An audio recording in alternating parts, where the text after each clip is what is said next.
2 years ago, 100,000 people died from famine in the province of Wollo in the north of Ethiopia.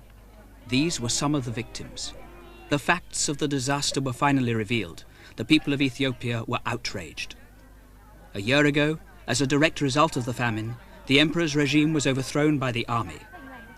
The new government pledged itself to end hunger and starvation. A revolution was declared.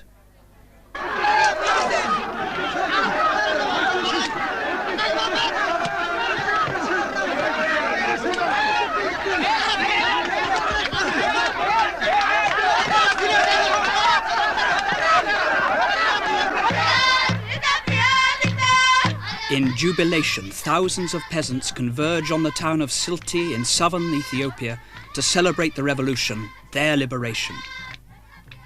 Many of them have travelled more than 30 miles by foot or on horse. It's the first time in their lives that such a gathering has taken place. After 3,000 years of feudal oppression, this day is an assertion of their rights, a statement of their belief in the revolution. Elation at the present is married to anger at the past. The horsemen charge for joy and to symbolize the hunt for the landlords. Ethiopia now belongs to the peasants. The landlords have lost their land. But the revolution spills blood.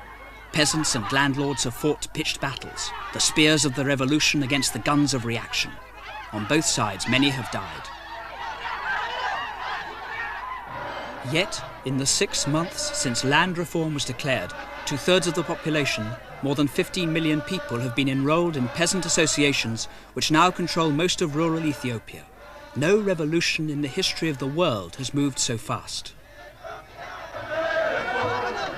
Spontaneously, the poorest peasants, who own nothing, chanting a song of the revolution, dig symbolically at the earth which last year they worked for the landlord, which this year belongs to them.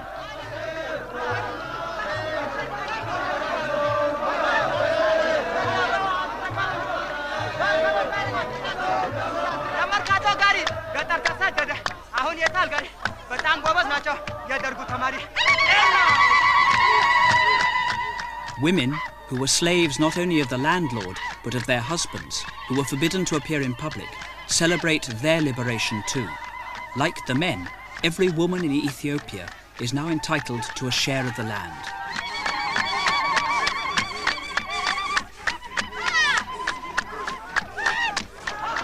In the past, peasants grew maize for the landlord to sell.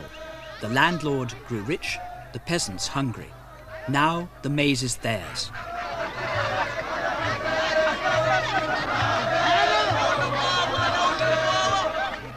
The tanners of hide, despised by all, emerge from their shame to display their craft in pride.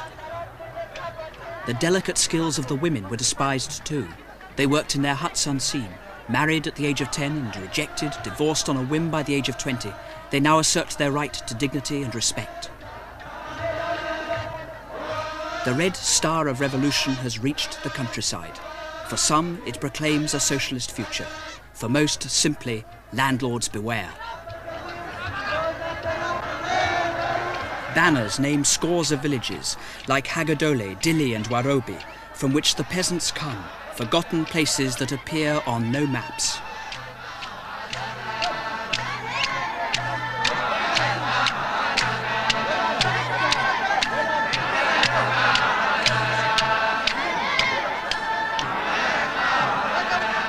They proclaim slogans too. Land to the tiller, down with the landlord. There are no serfs now. We must struggle for freedom.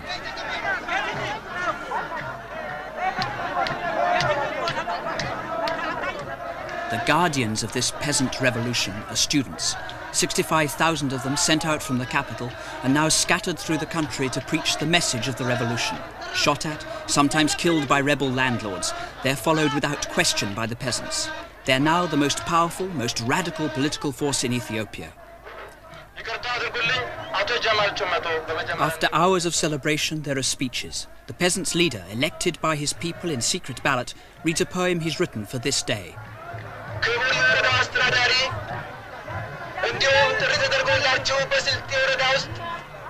It's a plea for the future, Once, he says, we died of hunger, we suffered poverty, we were ignored, we were oppressed. Oh landlords, he says, do not fight us, forget the past, let's work together.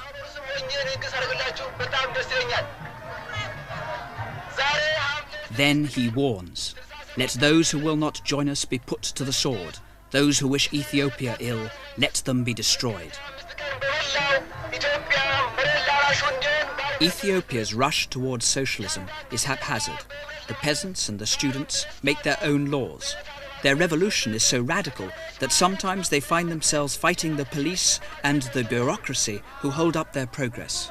Critics who don't like what's happening claim that the revolution is loosing anarchy upon the land.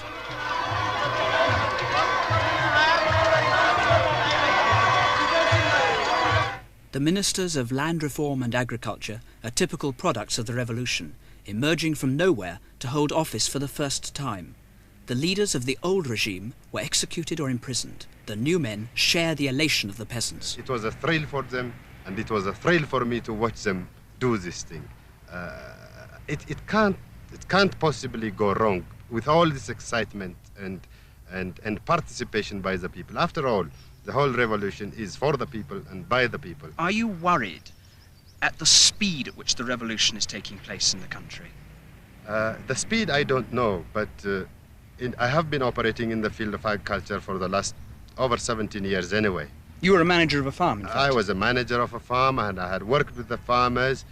Someday, I knew it was going to come, because no population could have gone through what they have gone through in this country without having to resort to such a thing. It had to come. If people had to go to bed hungry, they must do something about it. If government was not prepared to give it to them, then I feel it's only human to reach and get it. A lot of people from outside, hearing about what's happening in the country, knowing that there are a lot of struggles and battles, say that there's no law and order to the revolution. What's your reaction to that? You know, law and order, if you take it, in the traditional terms, particularly in the Western sense, doing what the peasants want to be done might be, in contravention to law and order. But what we intend to introduce is a revolutionary, legality, not the Western concept of law and order. Sending cops all over the country to really, punish the peasants for doing what they are doing. What we intend to introduce is really revolutionary legality in this country. You speak as if there is still a bureaucracy and a police who are, in a sense, holding up the development of the revolution. Definitely. Of course, in a socialist context, the first thing to be tackled is to really, junk all the previous, penal provisions, which used to really punish people who stood strong in defense of their rights. We can't really go that way at this particular moment. Everything which goes against the interests of the peasantry, against the mass, has to be junked. What you're saying is that a Western concept of law and order is really quite irrelevant. Irrelevant in this context.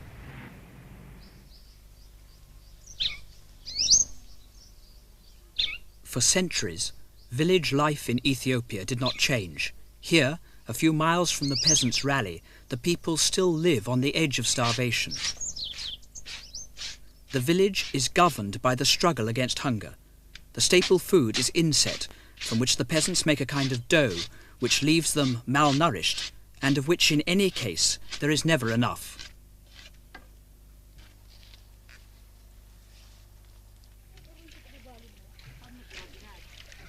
The region lacks water. In the dry season, women make a 5-hour journey to this spring to collect a day's supply of water for the family, a walk of 10 hours every day. The water holds dirty and breeds disease. In Ethiopia, 80% of the people have no access to medicine. The sick cure themselves or die.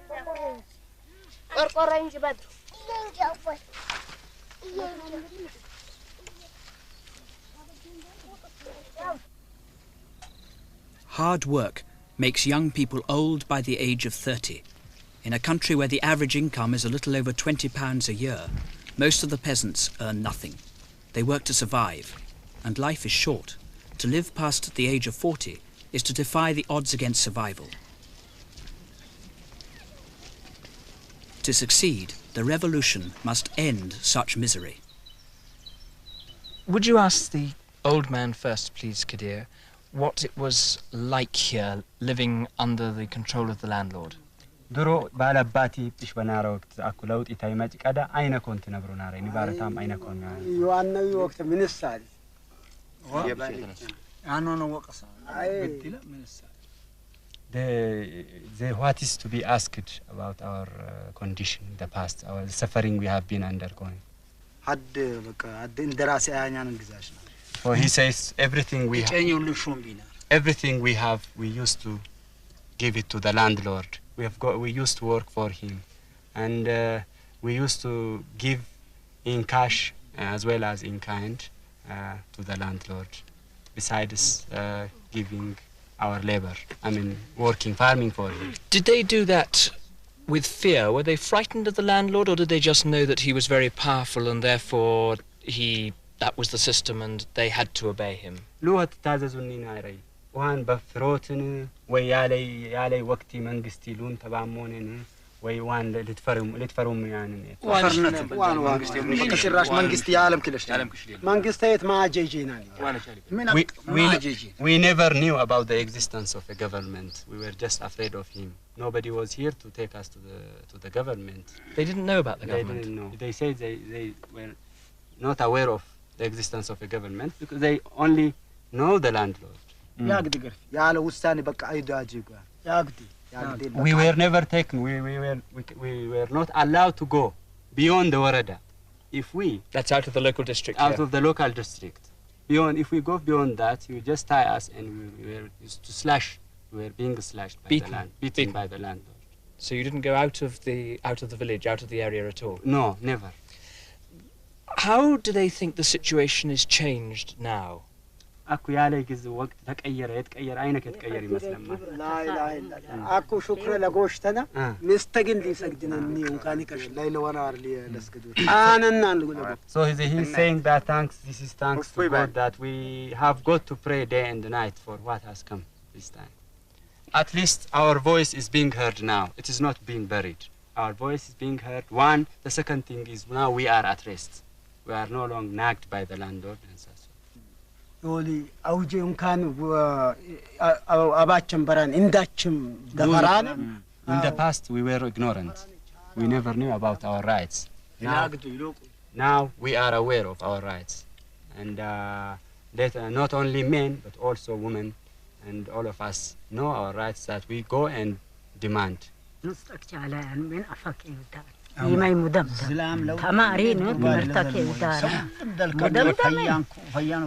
is she saying, the old lady? The old lady is saying that we have been kept under, we were buried. And now even to talk, what do we have to talk? Are we educated? Are we learned? So we are ignorant. What do you ask us to speak? So it was dark for us. What do you have to ask for? It was dark for us, but hereafter, I think our eyes are opened and we are hoping for the better days. Can you ask them what would happen if a landlord came back into this village now?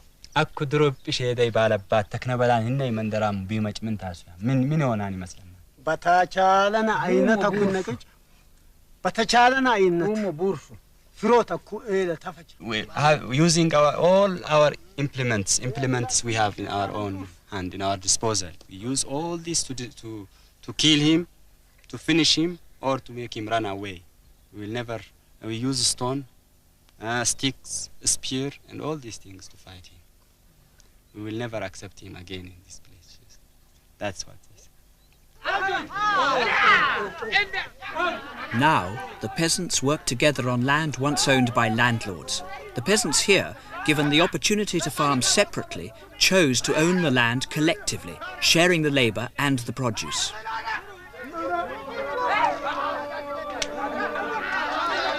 Their mentors, the students, join them in the fields, even learning with some difficulty how to wield a plough. Trusted by the peasants, they explain about exploitation and oppression. Revealing buried truths about the past, their message for the future is absorbed without question.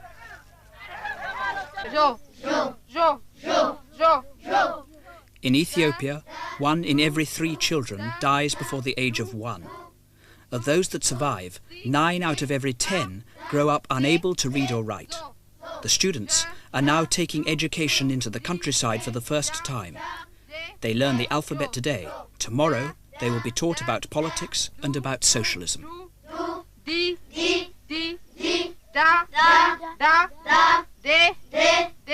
These children of the revolution will grow up in a country profoundly different from the one which their parents knew. The intention of the government is really to transform rural Ethiopia into some sort of a socialist agriculture. We really don't want to give the peasant piece of land and tell them that this is the end of the story. We really want to educate, to persuade them that until such time that the rural sector is really structured in a form of a socialist agriculture, we won't really conquer the problems that we are encountering. Actually, one time in the history of Ethiopia, we think to see collective farms in all parts of the country. When you say collective farms, do you mean on the Chinese model, more or less? On the Chinese model, more or less. Does that mean that you have to superimpose on that a Chinese-style ideology, that the political forms must reflect that economic model?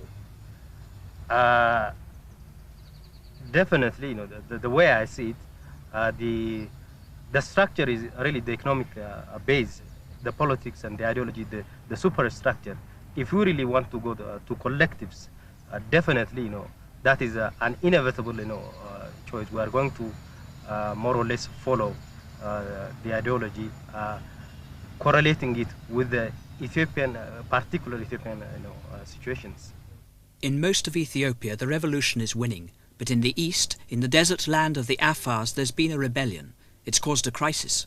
Virtually all Ethiopia's fuel is brought from Assab to Addis Ababa by a 500-mile road that passes through the land of the Afars. In the desert, the camel is a symbol of wealth.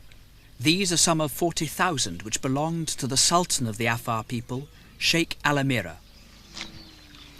They drink from the river which runs through a huge area of desert over which the Sultan ruled unchallenged until 2 months ago.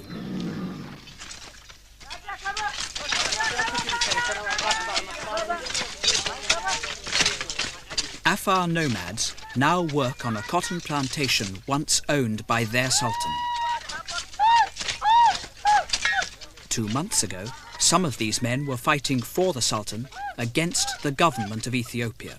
Now, their ruler has fled, and this land is theirs, given them by those they fought.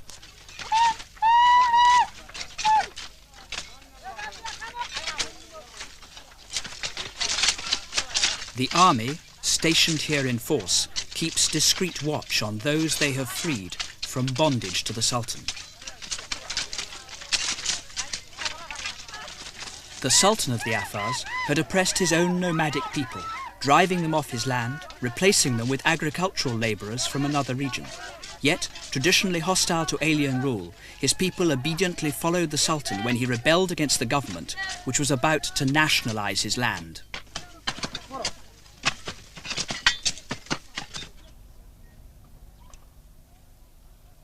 From his barren capital, Asaita, the Sultan challenged the revolution, challenged the army to take his land. In this terrain, where the temperature hovers between 40 and 50 degrees centigrade, no government of Ethiopia had ever confronted the Sultan. Yet, filled with the zeal of revolution, determined to crush all feudalism, the government moved against him.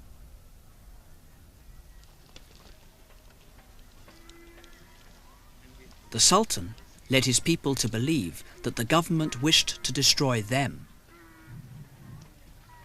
There was a bloody battle in these quiet streets between the army and the Sultan's men. The fighting lasted 3 days, and many civilians were killed before the Sultan was driven out.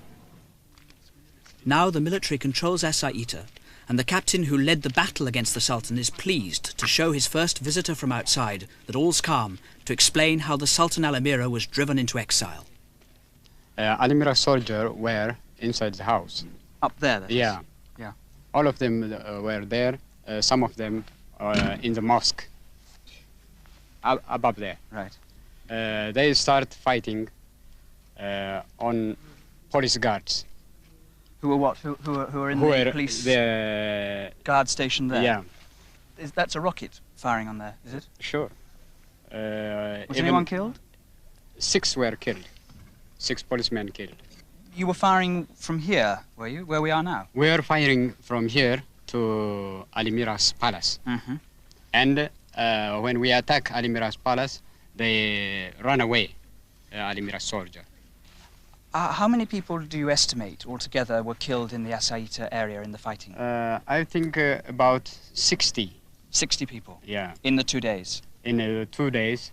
And Death Bahari, about 300 laborers were slaughtered. By? Afars. Is the situation calm at the moment here? It is, really. It is calm. For the time being. Yet, such are the wages of revolution in Ethiopia, the crisis is not yet over. The tankers which transport Ethiopia's fuel from the sea into the interior now run the gauntlet of the Sultan's guerrilla force. In the last 2 months, bridges have been blown up and tankers destroyed. The trucks move in convoy under military escort, up to 200 at a time. As a result, the round trip from the sea to the capital and back now takes 3 weeks instead of 7 days. Ethiopia is starved of fuel. It's all but impossible to buy petrol outside the capital. An economy cannot indefinitely sustain such paralysis. It is vital for the government to win over the Afars, to have them register in peasant associations, to sign up for the land which the government has taken from their leader to give to them. The Sultan had told his people that the revolution would steal their land, taking it from Muslim nomads to give it to Christian labourers. It was that lie which led to the uprising. Now, the Afars are learning the truth. Already more than 5,000 men have claimed their right to the Sultan's land. The army preaches the unity of Ethiopia. The Afars need a translator to understand.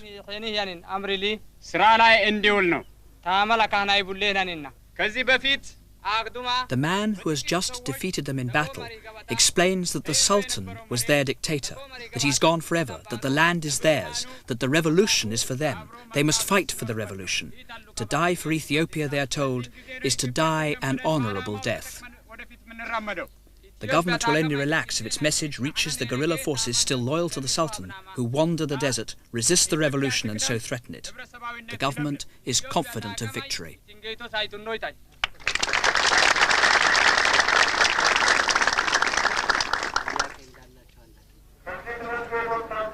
500 miles away, military dignitaries from the outside world listen to another message from the revolution. The chairman of the Provisional Military Government of Ethiopia, General Teferi Benti, the revolution's only public figure, is heard by an international audience which is deeply interested in the strategic position of Ethiopia and deeply concerned by the scale and pace of the revolution.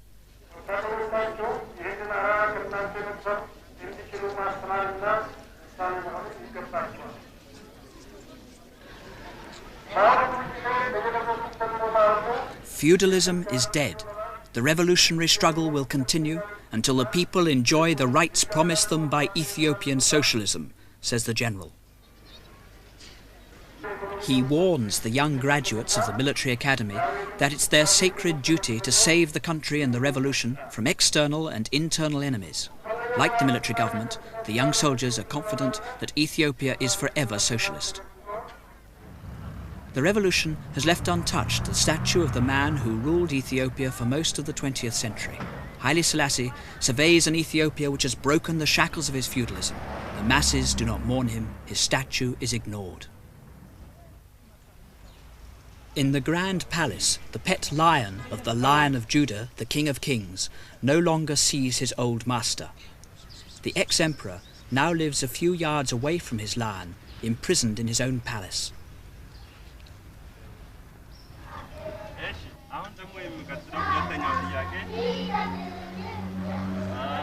Just out of earshot of the palace, in the grounds of a house where the emperor kept a favourite lady, the waifs and strays of Addis Ababa start a new future. Last year, these destitute children roamed the streets. Now rescued, they symbolise the hopes of the revolution. They sing a song of the revolution. For our beloved country we must fight. For the future of the land we love, we must work. It's to these children that the future is dedicated.